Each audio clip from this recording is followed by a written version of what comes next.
ఒక అమ్మాయికుణ్ణి తప్పుడు పద్ధతిలో జైల్లో పెట్టించాలనుకోవడం తప్పు.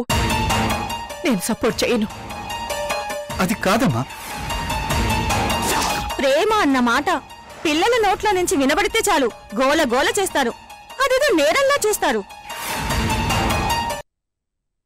ప్రేమకు సంబంధించి సినిమాలు రాకుండా బ్యాన్ చేయాలి అంటాను. ప్రేమే లేకపోతే జీవితమే కాదు సినిమాలు కూడా ఉండవు. డాడ్, దేవదాసు సినిమా చూసారా? చూశాను. ఎన్నిసార్లు చూశారు? 4 సార్లు. అది కూడా లవ్ స్టోరీనే కదా. ప్రేమించిన మనిషి దూరమయ్యిందని దేవదాస్ తాగుబోతుగా మారాడు. ప్రాణాల మీదకి తెచ్చుకున్నాడు. ప్రేమ ఈ తరానికి సంబంధించింది కాదు డాడ్. నువ్వు చెప్పదలుచుకుందేంటి? నేను చెప్పదలుచుకుంది నీకు అర్థమైంది. కానీ ఆ మాట పైకి చెప్పుకోటానికి గొంతులేదో అడ్డుపడుతుంది.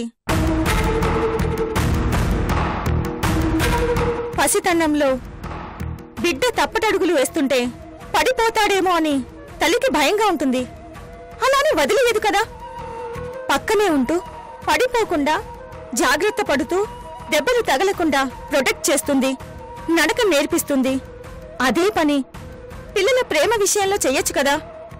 ప్రేమించిన వాడితో పెళ్లి చేసి హ్యాపీగా లైఫ్ గడిపేలా పక్కనే ఉంటూ ప్రొటెక్ట్ చేయొచ్చు కదా. తప్పటడుగులు వేసే పిల్లల్ని ప్రొటెక్ట్ చేయొచ్చు. తప్పుడు అడుగులు వేసే పిల్లల్ని ప్రొటెక్ట్ చెయ్యలేం. బిడ్డల సుఖం కోరుకునే పేరెంట్స్ విలన్లుగా కనిపిస్తే అది వాళ్ళ దౌర్భాగ్యం. ప్రేమ గొప్పతనం అర్థమైన పిల్లలకి పెద్దవాళ్ల ప్రేమ గురించి అర్థం కాదు. అదే విచిత్రం. ప్రేమించిన వాడి మనసు అర్థమైన పిల్లలకి అభిమానించే పేరెంట్స్ మనసు అర్థం కాదు. అదే విచిత్రం. ఎందుకలా?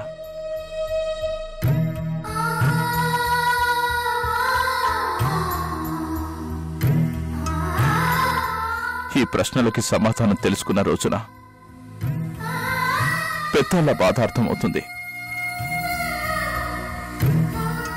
వాళ్ళ కన్నీళ్ళకి అర్థం తెలుస్తుంది.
ఈవిడ టెన్షన్ కాదు గాని నాకు కాళ్ళు నొప్పి పెడుతున్నాయి.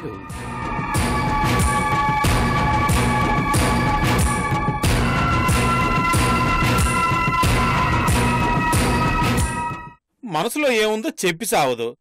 ఎలాంటి ఎక్స్ప్రెషన్ ఇవ్వాలో తెలియక పిచ్చికి పోతుంది. ఫట్ ఫట్ నిర్ణయం తీసేసుకోవాలి. నానిస్తే నాకు ఒళ్ళు మంట. ఎవరి గురించి మాట్లాడుతుందో, ఏం మాట్లాడుతుందో, అసలు ఆ డైలాగ్కి నాకేం సంబంధం?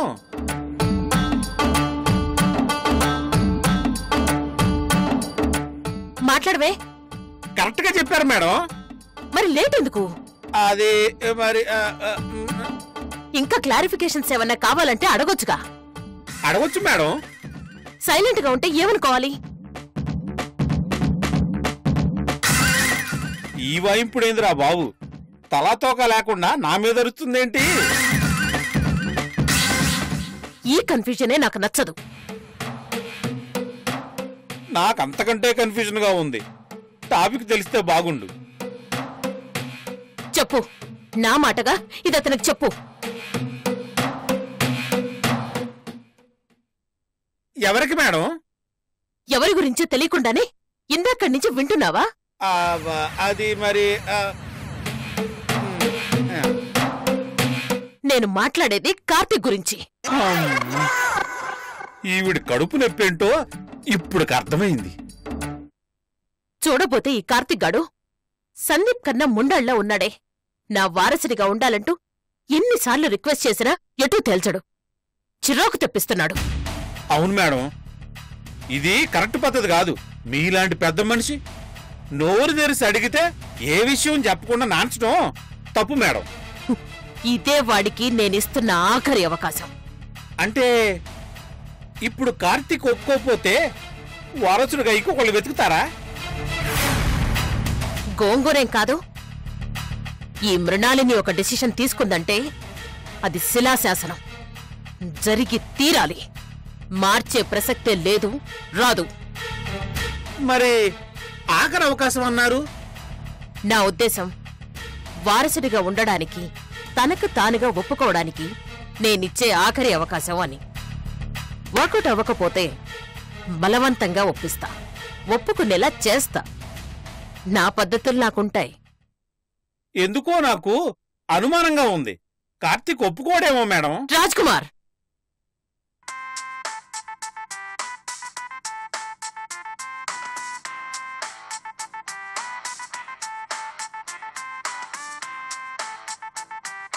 ఎవరో చూడు. మేడం, 100 ఏళ్ళు కార్తీకే కాల్ చేస్తున్నాడు.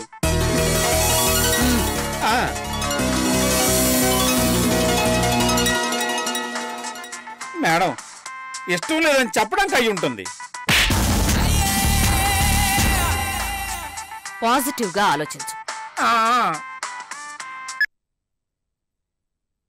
హలో కార్తీక్, ఎక్కడున్నావు? హవేలీ గుమ్మం దగ్గర వెయిట్ చేస్తున్నాను. లోపలికి రావడానికి మీ పర్మిషన్ కోసం ఫోన్ చేశాను. కార్తీక్, కార్తీక్ వచ్చాడు. నా వారసుడు వచ్చాడు.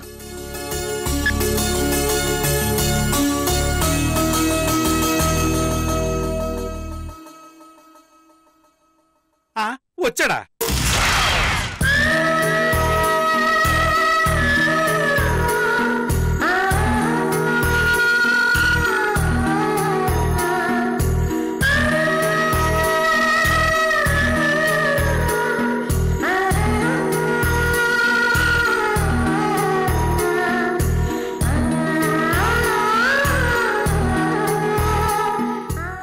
ఒప్పుకోవడానికి వచ్చాడో తప్పుకోవడానికి వచ్చాడు. ఈ మాట పైకంటే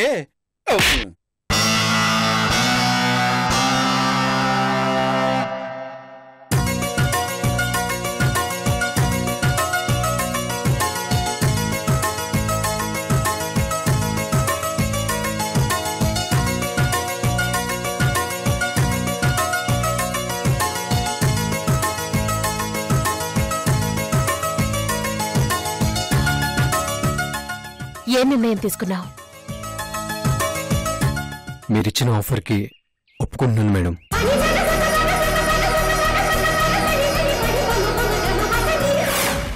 ఇది మంచుకో చెడుకో?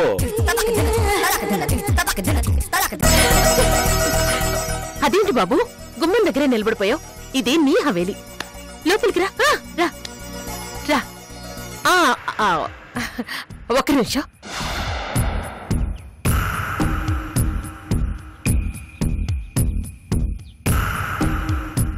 లోపలికి అడుగు పెట్టే ముందు ఒక్కసారి నన్ను అమ్మాని పిలవ్వా?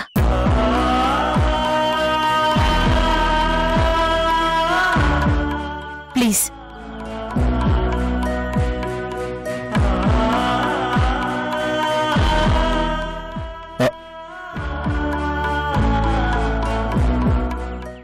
అమ్మా,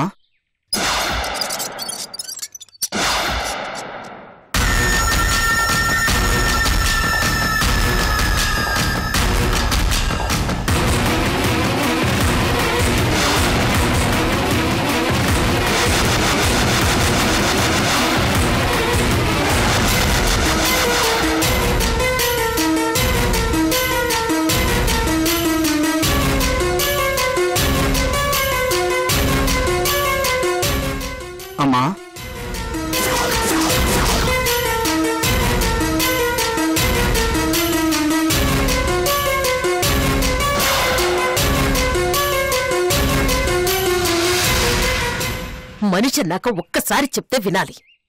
సిగ్గులేదా? ఎన్నిసార్లు తరమాలి?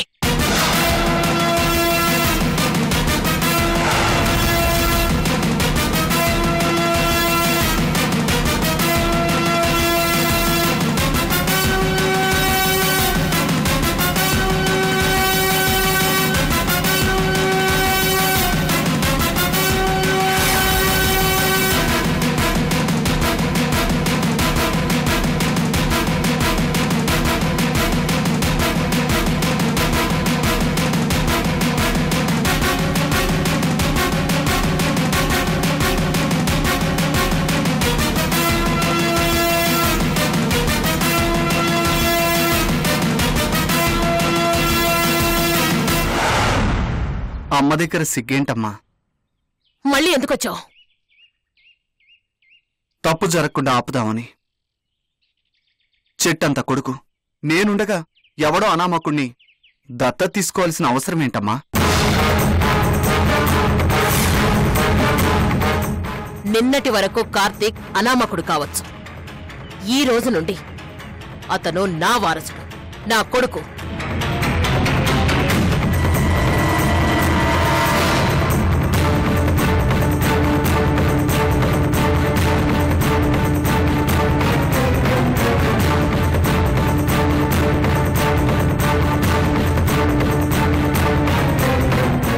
నా మీద కోపంతో ఈ నిర్ణయం తీసుకున్నావమ్మా? కోపమా? అలాంటిదేమీ లేదు.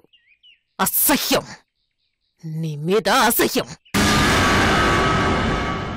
తప్పు చేస్తే పనిష్మెంట్ ఇవ్వు, అంతేకాని ఇలా ఇరిటేట్ చేయకు. నా వారసుడు మొదటిసారి నన్ను అమ్మ అని పిలవబోతున్నాడు. సరిగ్గా టైంకొచ్చావు, వినేసి వెళ్ళు. వద్దమ్మా, నా కళ్ళ ముందు వేరే ఎవరో మా అమ్మని అమ్మా అని పిలుస్తుంటే వినలేను, విని తట్టుకోలేను. నిజమే మేడం.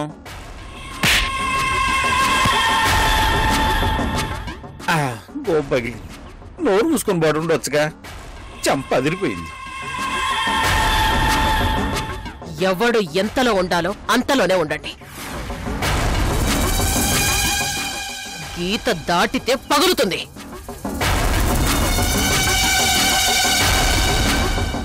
కార్తీక్, నువ్వు ఎవ్వరి మాటలు వినకు, ఎవరేమన్నా పట్టించుకోకు. నా వారసుడిగా హవేలీలో నువ్వు అడుగుపెట్టిన శుభ సందర్భంలో నీకు ఒక అరుదైన గిఫ్ట్ ఇవ్వబోతున్నాను. అదేంటో తెలుసా? ఈ నా కొడుకుని నీ చేతులతో మెడబట్టి బయటి గెంటే అద్భుతమైన అవకాశం.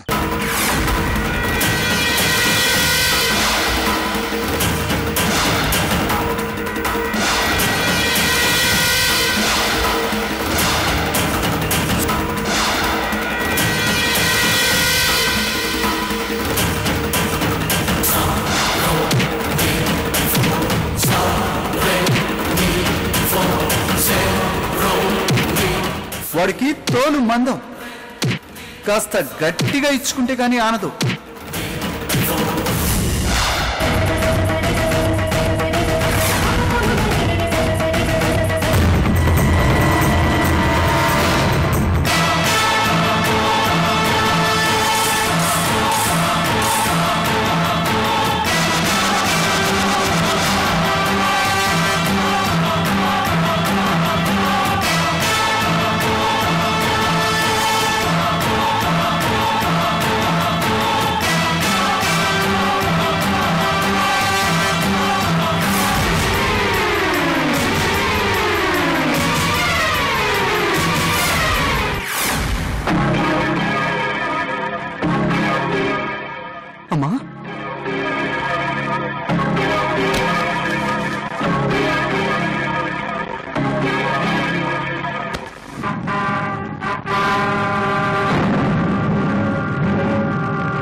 అమ్మా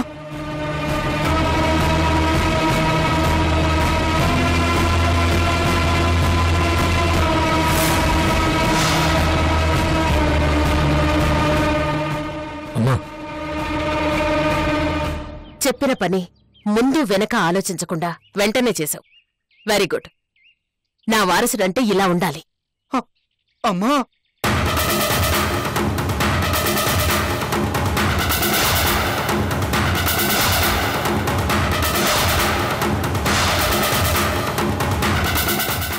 అమ్మా కమాన్, లోపలికి వెళ్దాం. రా.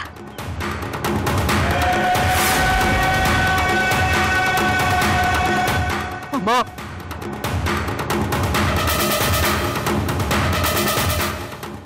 అమ్మా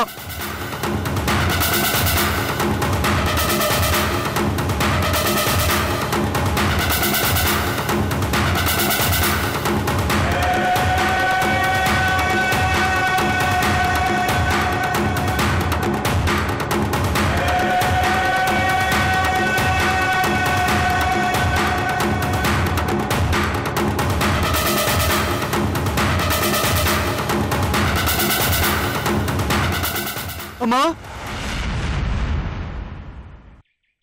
రా నాన్న, రా. అమ్మా అమ్మా నేను నీ సందీప్ నమ్మా. రా నాన్న, రా.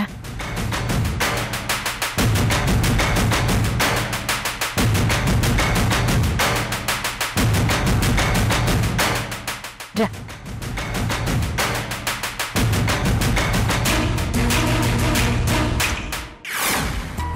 రా నాన్న,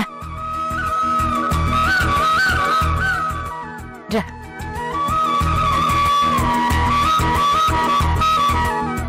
కార్తీక్, ఇది మీ అమ్మ రూమ్. ఎలా ఉంది? నీ మనసులానే విశాలంగా అందంగా ఉంది. ఇంకా నువ్వు చూడాల్సినవి తెలుసుకోవాల్సినవి చాలా ఉన్నాయి. రా నాన్న.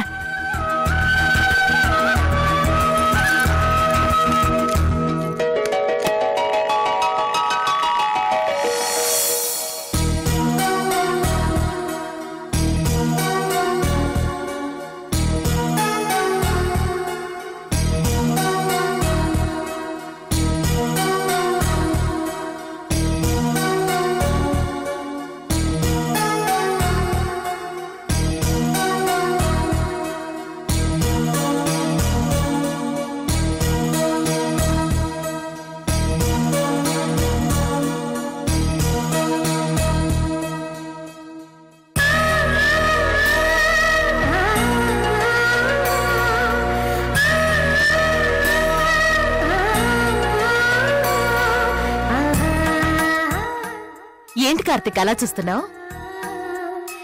ఇంత డబ్బు నగలు చూడడం ఇదే మొదటిసారి. ఆఫ్టర్ ఆల్ ఇది శాంపిల్ మాత్రమే. మన ఆస్తి వివరాలు తెలిస్తే కళ్ళు తిరిగి పడిపోతానేమో.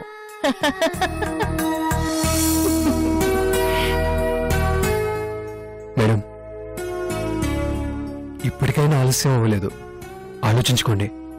ఇంత ఆస్తికి ఆఫ్టర్ ఆల్ నాలాంటి అనాథని వారసుని చేయటం తొందరపాటు అవుతుంది. ఆ తర్వాత ఫీల్ అవుతారు. నేను మొహమాటానికో మీ మెప్పు కోసం ఇలా చెప్పట్లేదు. సిన్సియర్గా నా మనసు కనిపించిందే చెప్తున్నాను.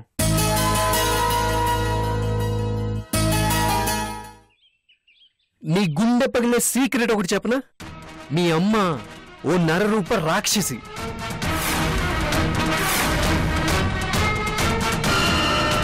ఆవిడ తాలూకు కథలన్నీ విన్నాను. ఏమాత్రం ఆత్మాభిమానం ఉన్నోడైనా ఆవిడ్ని అమ్మా అని పిలవడు. కానీ నేను పిలుస్తున్నాను.